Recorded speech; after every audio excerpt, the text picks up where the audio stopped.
This is my game Avoid. We don't have extra large for chunky boys like that. It's endless runner, but it has like a cool mechanic where I can show you where you can actually change the direction of gravity. So the obstacles are kind of based on like sort of trying to use that mechanic to sort of progress. So you have to. Oh, you can win. Well, that is awesome. Like being excellent. And then you have like a dash that makes you move forward, so you have to dash through some obstacles as well. And then a little slide, just a slide underneath things. So all of the obstacles are trying to like combine those three mechanics to sort of get you.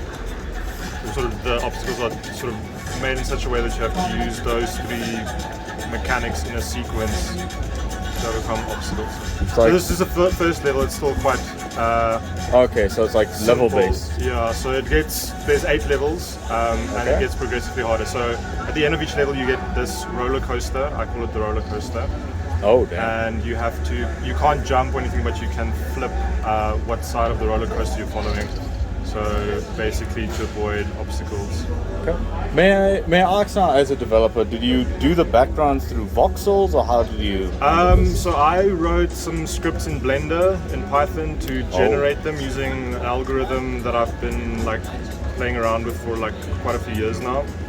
And so it just to create them in real time in Unity would be a bit like expensive, like just in terms of like. Rendering time and just like CPU, like performance-wise, it would.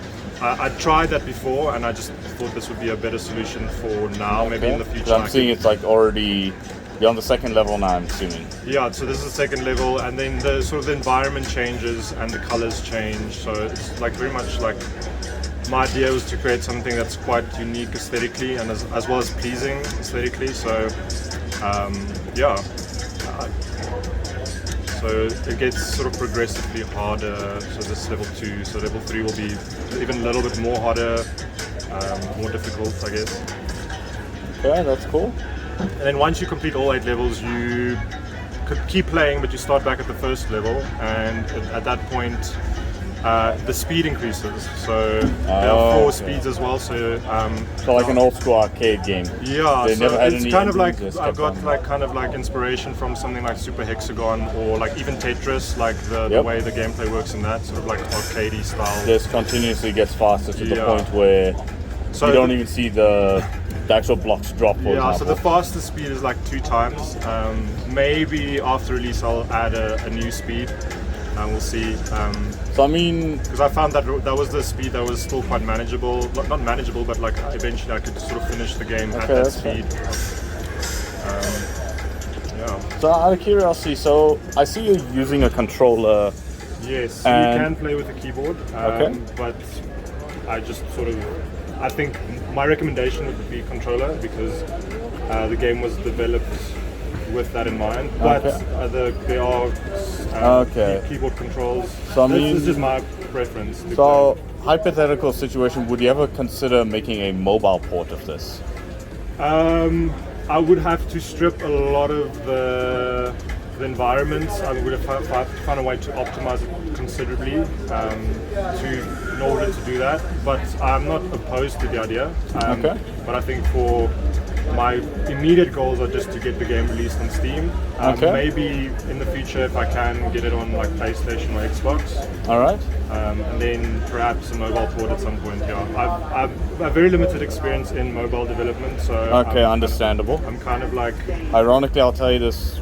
As someone who has, it's actually a lot harder to get the thing optimized as opposed to especially with PC. these meshes of the environment surrounding you, like they are very intricate, and it's already been quite a mission to make sure that they don't actually affect the performance of the game.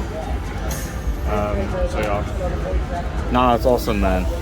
Congrats, though. And now, may I ask, like, your personal, like, you did mention to me yesterday that you're a lecturer, and this is now a side hobby. As far as like, how long have you been working on game dev and your overall experience? About 7 years ago, I developed a game with my friend who's here as well, called Ecoplex. That was my first game that I published.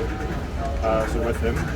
And so because of that, I kind of got into sort of game development more, which is always my passion, and that kind of got my foot in the door into sort of lecturing in the space as well.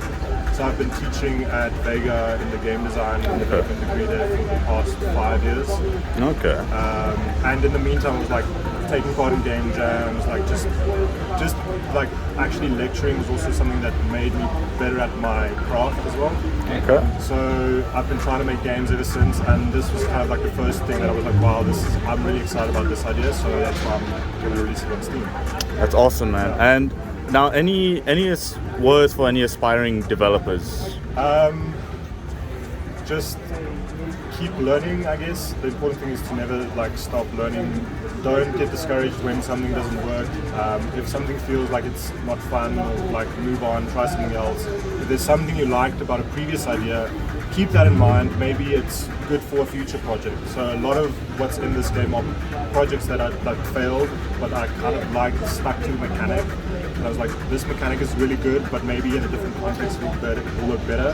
So that would be kind of my general feedback. Just keep learning, keep trying, don't give up, don't get discouraged. I mean, you're going to get discouraged, but then just keep trying. Cool. That's awesome. Thank you so much, man.